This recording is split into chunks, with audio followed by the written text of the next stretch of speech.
அவ்வளோ ஃப்ரெண்ட்ஸ் நம்ம சாட்சியில் என்ன பார்க்க போகிறோம் அப்படின்னா அனானிஸில் படிக்கிற regulation 2025 PG students ME computer science and engineering உங்களோட சிலபஸ் வந்து பார்க்கலாம். ஆக்சுவலாக உங்களோட செகண்ட் செமஸ்டர் பொறுத்த வரைக்கும் சிலபஸ் இதான்.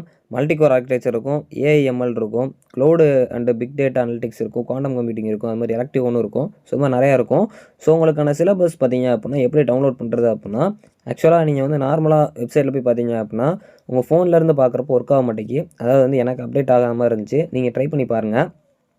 ஆனால் நீங்கள் வந்து சிஸ்டமோ இல்லாட்டி பிசியோ இல்லை லேப்டாப்போ ட்ரை பண்ணுறீங்க அப்படின்னா அதில் வந்து ஃபுல்லாக அப்டேட் ஆகிருக்கு. ஸோ அதனால் அதை வச்சு கூட நீங்கள் ட்ரை பண்ணி பாருங்கள். ஸோ ஃபஸ்ட்டு மல்டிகோர் ஆர்கிடெக்சர் வந்து உங்களுக்கு கொடுத்துருக்காங்க. ஸோ அதில் என்னென்ன சப்ஜெக்ட்ஸ்லாம் இருக்குது, என்னென்ன யூனிட்ஸ்லாம் இருக்குது அப்படிங்கிறத பார்த்து வச்சுக்கோங்க. ஸோ அடுத்து ஏஐஎம்எல் வந்து இருக்குது. ஸோ இது ஃபுல்லாக பார்த்து வச்சுக்கோங்க. ஸோ அடுத்து cloud and big data analytics இருக்குது. ஸோ ஆக்சுவலாக உங்களுக்கு இந்த பிடிஎஃப் வந்து நான் நம்ம டெலகிராம் பேஜில் ஷேர் பண்ணிடுறேன். ஸோ பார்த்துக்கோங்க. குவாண்டம் கம்ப்யூட்டிங் இருக்குது.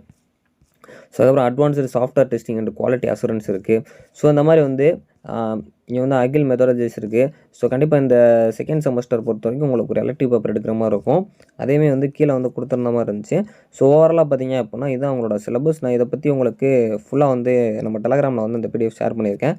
ஓரளவு ஜஸ்ட் வந்து இதை பார்த்துக்கோங்க என்னென்ன இருக்குது அப்படின்னு சொல்லிட்டு. நீங்கள் போய் ஃபோனில் ட்ரை பண்ணி பாருங்கள். எனக்கு வந்து எடுக்கலை. இப்போ வரைக்குமே வந்து பழைய அப்டேட் ஆகாத சிலபஸ் தான் இருந்துச்சு. பட் வந்து நான் லேப்டாப்பில் ட்ரை பண்ணுறப்போ எனக்கு ஒர்க் ஆச்சு. ஸோ நீங்களும் அந்த மாதிரி ட்ரை பண்ணி பாருங்கள். உங்களுக்கு எடுத்துச்சு அப்படின்னா அதை டவுன்லோட் பண்ணிக்கோங்க. தேங்க்ஸ் ஃபார் வாட்சிங்.